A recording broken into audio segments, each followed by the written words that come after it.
एक कथा भक्तमाल जी में आती है। एक भक्त थे, उनका नाम था धन्ना जाट। क्या नाम था? बड़ी मधुर कथा है धन्ना जी की। धन्ना जी की कथा ऐसे प्रारंभ होती है कि सामान्य से परिवार में धन्ना जी का जन्म हुआ।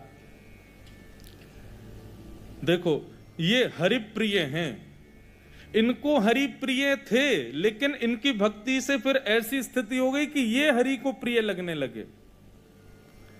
तो धन्ना जी के यहां एक संत पधारे। संत की शालिग्राम जी की सेवा। छोटे बालक जो होते हैं वो संतों को या घर में कोई भी बड़े बुजुर्ग आए या कोई भी श्रेष्ठ जन आए, वो क्या करते हैं, कैसे करते हैं, मेहमानों को देखते हैं बैठ के। तो महात्मा जी अपने ठाकुर जी की सेवा करते और धन्ना जी जाके उनके पास में बैठ जाते। पहले जल से स्नान, फिर दूध से स्नान, फिर घी से, फिर दही से, फिर शहद से, पंचामृत स्नान करा के बढ़िया इत्र लगा के ठाकुर जी को उर्द पुंड तिलक लगा करके माला तुलसी पधरा के विराजमान कर दिया। धन्ना जी को इतनी अच्छी लगी ये सेवा, रोज बैठ जाते, पूरी रात रोते, अपनी माँ से कहते मैया ये सुबह कब होगी। क्यों? वो सुबह होते ही बाबा के पास जाऊंगा, उनकी सेवा देखूंगा कैसे करते हैं। तो धन्ना जी रोज सेवा देखते, बड़े खुश होते। जैसी महात्मा का जाने का समय आया, धन्ना जी बिखर गए। कहां जा रहे हो आप? बोले बेटा अब हो गई हमारी सेवा पूरी, अब हम जा रहे हैं, फिर आएंगे कुछ साल बाद। धन्ना जी बोले तो आप चले जाओ, इनको छोड़ जाओ यहीं पे, ये ठाकुर जी यहीं रहे आए, मैं इनकी सेवा करूंगा। बाबा बोले अरे तुम छोटे बालक हो, तुमसे सेवा बनेगी नहीं बेटा, तुम जिद मत करो। धन्ना जी तो रोने लगे, बोले नहीं मैं सेवा करूंगा, मुझे तो ये चाहिए। जैसे कोई वस्तु के लिए बालक जिद करता है, ऐसे धन्ना जी ठाकुर जी के लिए जिद करने लगे। माता पिता परेशान, महात्मा अलग परेशान, क्या करें। और इतना रोवे कि महाराज पूरा घर अधर कर दिया, मोहल्ले वाले तक इकट्ठे हो गए। क्या हो गया? बोले धन्ना जी के महात्मा जी जा रहे हैं, उनके ठाकुर जी मांग रहा है धन्ना। अब किसी में ये हिम्मत भी नहीं कि महात्मा सिंह कहते हैं दे जाओ। और कोई वस्तु हो तो ये भी कह देते हैं लोग दे जाओ, चलो हम दूसरी दे देंगे। ठाकुर जी की बात है भैया, कोई अपनी सेवा कैसे दे सकता है। धन्ना जी इतने रोए, सिर पटक पटक के रोने लगे छोटे बालक। महात्मा बोले बड़ी विडंबना, ठाकुर जी रक्षा करो, क्या करें। इतने महात्मा बाहर गए और गोल गोल काले से दिखने वाला एक पत्थर उठा लाए, उसमें बढ़िया घी भी लगा करके और इत्र लगा के सुगंधित कर दिया, उर्द पुंड तिलक लगा दिया ठाकुर जी जैसा। और अपने ठाकुर जी तो नीचे एक छोटे सिंहासन पर विराजमान कर दिए और बड़े सिंहासन पर वो पत्थर लाके रख दिया और बढ़िया सजा के। धन्ना रो रहे थे, उठा के गोद में ला, देख देख देख तेरे ठाकुर जी आगे देख। धन्ना जी जैसी मंदिर में, धन्ना जी की दृष्टि तो उन्हीं के ठाकुर जी पे, जय चाहिए। महात्मा बोले लाला देख, ऊपर सिंहासन पर बड़े ठाकुर जी बैठे और नीचे छोटे ठाकुर जी बैठे। वो बड़े वाले जो हैं वो तो हैं राजा ठाकुर, और ये छोटे वाले जो नीचे बैठे हैं ना, ये सिपाही ठाकुर। अब बता, मुझे तो राजा ठाकुर ज्यादा बढ़िया लग रहा है, मैं तो उनको ले जाऊंगा, लेकिन फिर याद रहियो जब जब मैं आऊंगा तब तब मेरे ठाकुर जी ऊपर बैठेंगे और तेरे वाले नीचे बैठेंगे, क्योंकि तू सिपाही ठाकुर जी मांग रहा है और मेरे ठाकुर जी तो राजा ठाकुर हैं।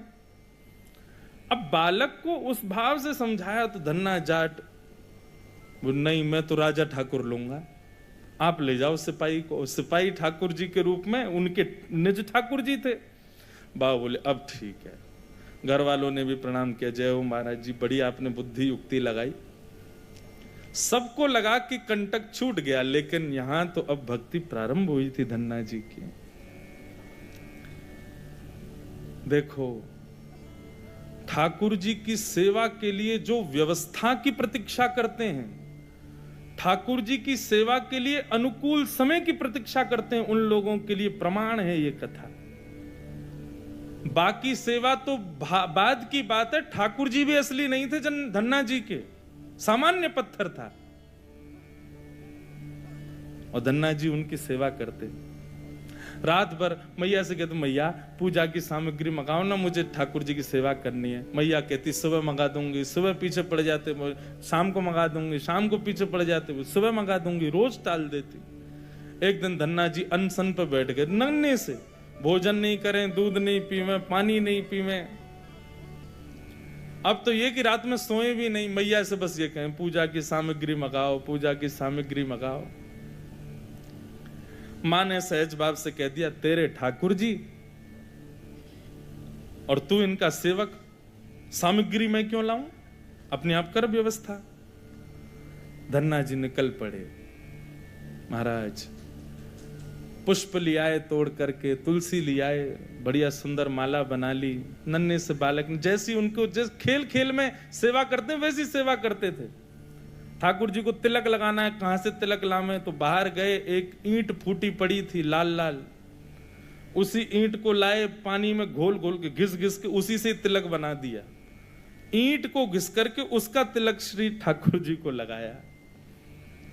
ऐसी सेवा करने लगे, अपने संगी रखें, अपने संगी सुलामें, संगी मतलब खेल खेल की सेवा थी केवल।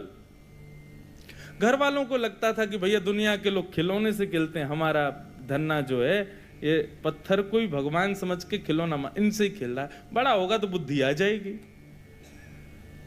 परंतु किसी को क्या पता था कि भैया ऐसा भक्ति का बीज पिरो दिया है धन्ना जी के हृदय में। धन्ना जी भोग लगाते और भोग लगाने के बाद में पर्दा लगा करके वहीं बैठ जाते और बैठ करके प्रतीक्षा करते कि ठाकुर जी पा रहे होंगे। फिर धीरे से पर्दा हटा के देखते, अच्छा अभी पाई नहीं, ठीक है, फिर बैठ जाते, फिर प्रतीक्षा करते कब पाएंगे।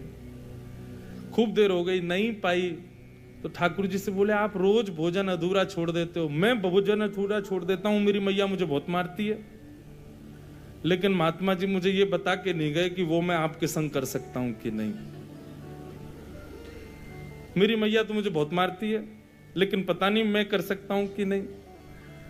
धन्ना जी के उस प्रिय भाव, भक्ति भाव पर ठाकुर जी रीझने लगे। एक दिन तो धन्ना जी हट करके बैठ गए, यदि आपने नहीं पाया तो मैं भी नहीं पाऊंगा।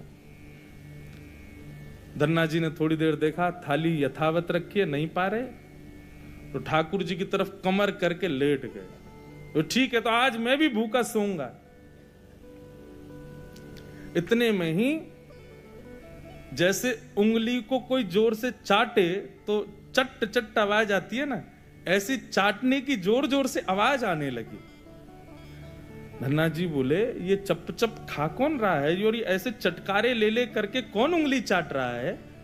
जैसे ही पर्दा हटा करके देखा तो नील माधव भगवान बैठ करके धन्ना जाट की उस थाली में से प्रसाद पा रहे थे। दर्शन किए जब श्याम सुंदर के,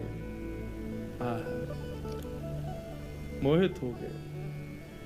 ऐसा नील वरण ठाकुर जी का कटाक्ष नेत्र, बढ़िया सुंदर घुंघराले केशों की गूंद बना करके उसमें मोर पंख लगा रखा है। जैसे धन्ना जाट छोटे वैसे ठाकुर जी भी छोटे से नन्हे से गोपाल जी आ गए।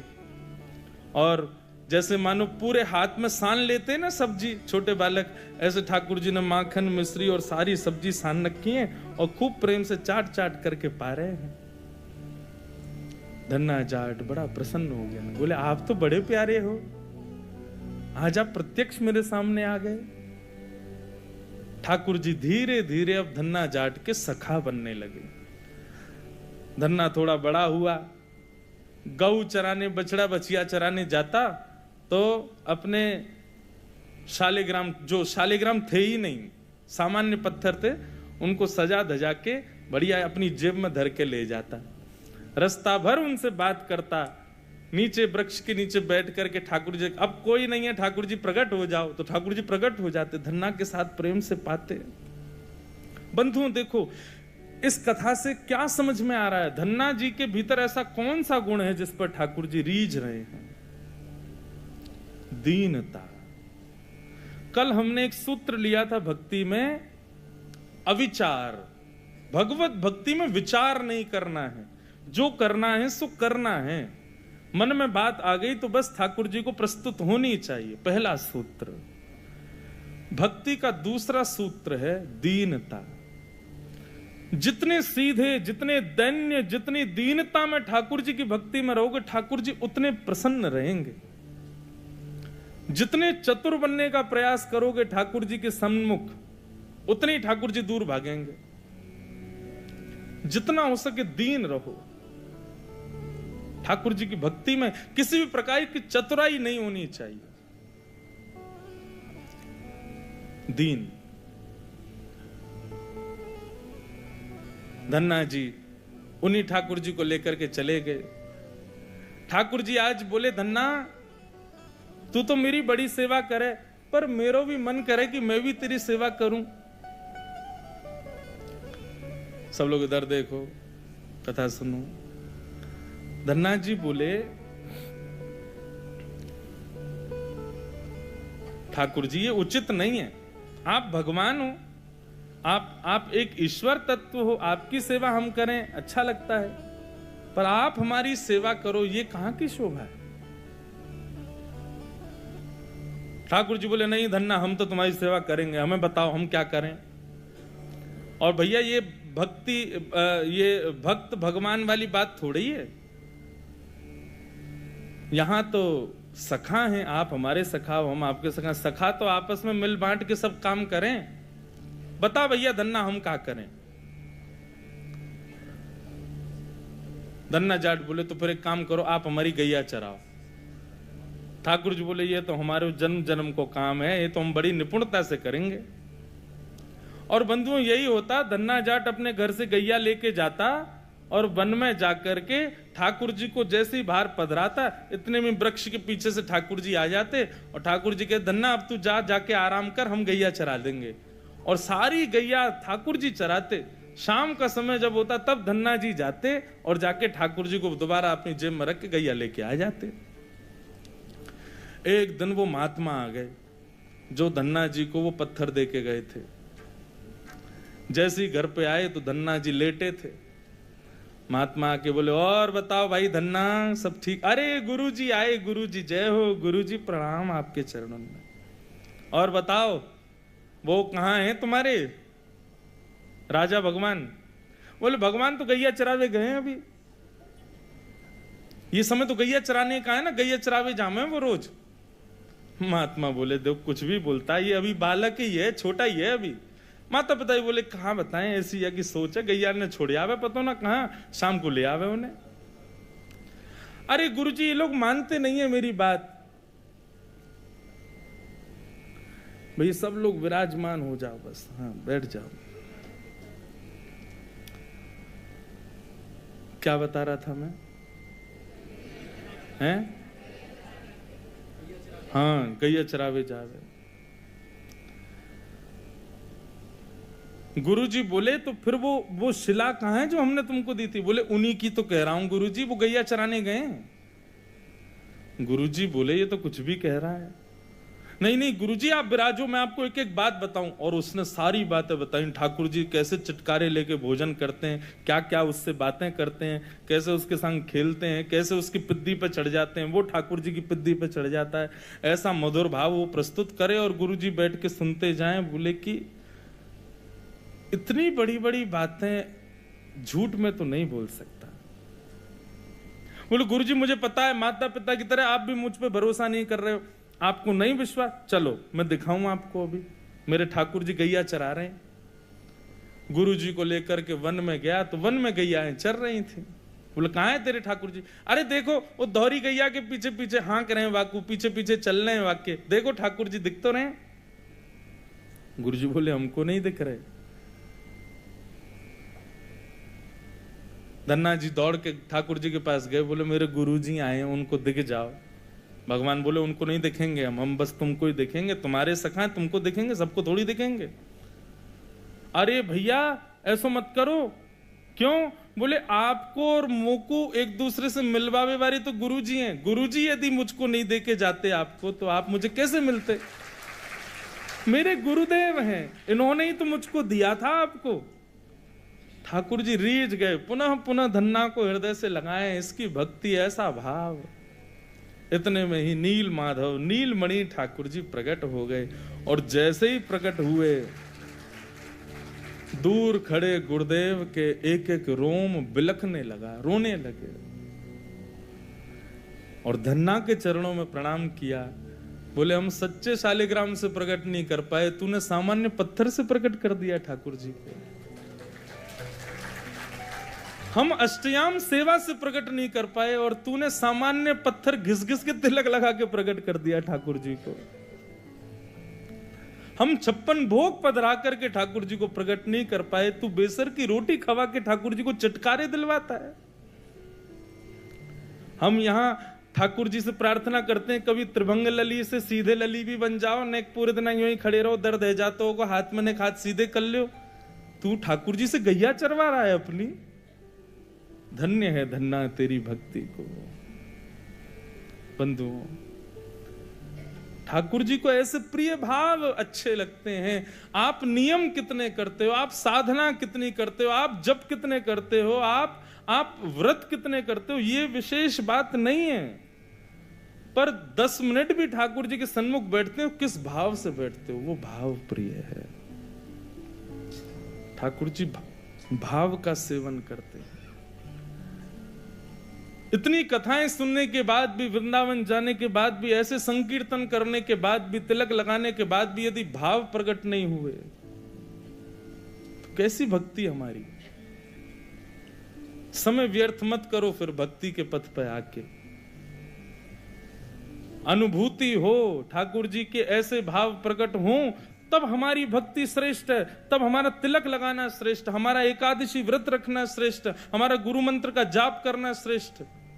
केवल नियम तक सीमित मत रहिए कि बस हमको नियम पूर्ण करना है, अपना हो गया काम, बस माला जपी छोड़े चल दिए काम को। नहीं, एक बात कहें,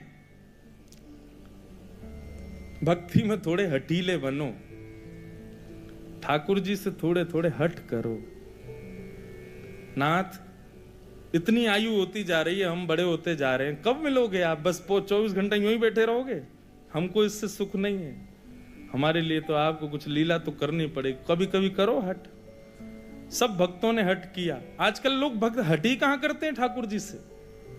हाँ, हट करते हैं, किस बात का हट कर रहे हैं? काय को व्रत कर रहे हैं, हाथ में कपूर लेके बैठे हैं, हमारे पति के काम नहीं चल रहे, उसका हट कर रहे हैं, बच्चे हमारी सुनते नहीं, उसका हट कर रहे हैं, घर में विपत्तियां आ गई, इसका हट कर रहे हैं। कभी श्याम सुंदर हमसे रीझ हैं, इस बात का हट नहीं करते। बहुत प्रिय भाव है। श्याम सुंदर सदा हमको प्यारे रहे, हम उन्हीं के रहे, वो हमारे रहे। श्याम सुंदर सदा हमको प्यारे रहे, हम उन्हीं के रहे, वो हमारे रहे। श्याम सुंदर सदा हमको प्यारे रहे, हम उन्हीं के रहे, वो हमारे रहे। श्याम सुंदर सदा हमको प्यारे रहे, हम उन्हीं के रहे, वो हमारे। मोह माया की नदियाँ बही जा रही, मोह माया की नदियाँ बही जा रही, मन की ममता को खींचे चली जा रही, मन की ममता को खींचे चली जा रही, मन की ममता को खींचे चली जा रही, मन की ममता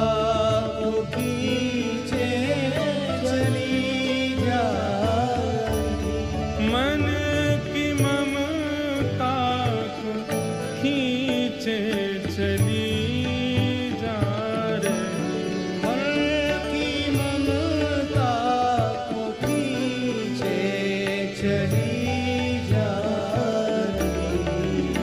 हम भंवर में रहें या किनारे रहें, हम उन्हीं के रहें, वो हमारे रहें। श्याम सुंदर सदा हमको प्यारे रहे, हम उन्हीं के रहे, वो हमारे रहे। हम उन्हीं के रहें, वो हमारे रहें। हम उन्हीं के रहे, वो श्री राधा रमण लाल की।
एक नियम बना लीजिए अपना।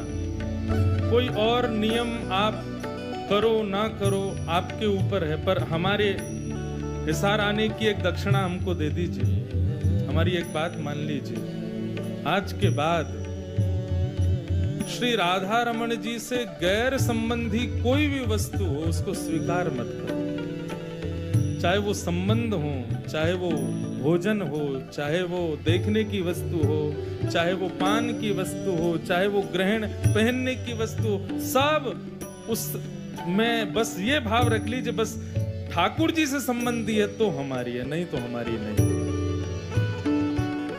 तजोरे मन हरि विमुखन को संग, जाके संग कुमति उपजत है, पड़त भजन में भंग। तजोरे मन हरि विमुखन को संग। वस्त्र ऐसे पहनो कि सब कहें कि हाँ भक्त है ठाकुर जी का। प्रसाद वही पाओ जो ठाकुर जी को निवेदित हो। देखो वही जो ठाकुर जी से संबंधी हो। सुनो वही जो ठाकुर जी के संबंध को प्रकट करता हो। हर वस्तु भगवत संबंधी स्वीकार करेंगे, ये नियम बना लीजिए। फिर भले ही आप व्रत ना भी कर पाओ चलेगा, फिर भले ही आप बाकी नियम ना भी कर पाओ चलेगा, परंतु इस नियम को स्वीकार करो। जिस डगर से मुरलिया की धुन आएगी, जिस डगर से मुरलिया की धुन आएगी, उस डगर पे उमरिया ये कट जाएगी। उस डगर पे उमरिया कट जाएगी। इस भाव का मतलब यही है, जिस पथ पर, जिस रास्ते में, जिस डगर में, जिस जीवन में कृष्ण संबंधी सब कुछ है, वहीं हम अपना जीवन व्यतीत करेंगे। बस जहां कृष्ण संबंधी चर्चा नहीं, कृष्ण संबंधी वस्तु नहीं, वहां नहीं रहना हमें। दर्शन को नैना तपे, वचन सुनन को कान, ओ मिलवे को हियरात पे हिय के जीवन प्राण गोवर्धन वासी सावरे गोवर्धन वासी लाल तुम बिन रहो न जाओ लाल तुम बिन रहो न जाओ प्यारे तुम बिन रहो न जाओ ओ लाल तुम बिन रहो न जाए गोवर्धन वासी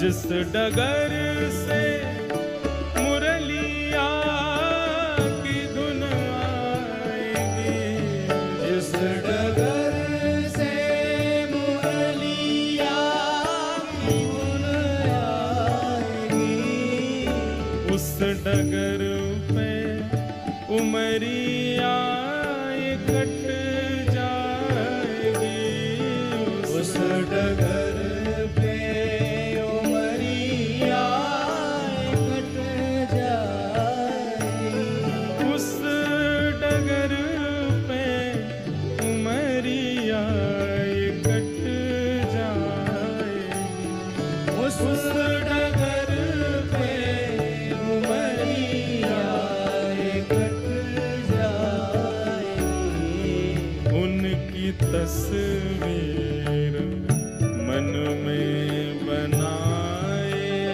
रहे हम उन्हीं के रहे वो हमारे श्याम सुंदर सदा हमको प्यारे रहे हम उन्हीं के रहे हो हमारे रहे हम उन्हीं के रहे वो हमारे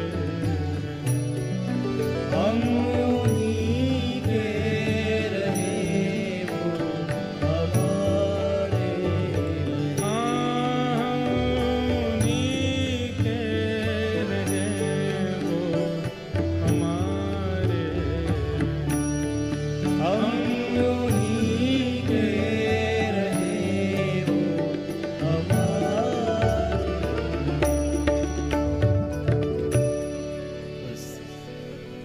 हमें उनका प्रिय बनना है। वो तो सबके प्रिय हैं ही।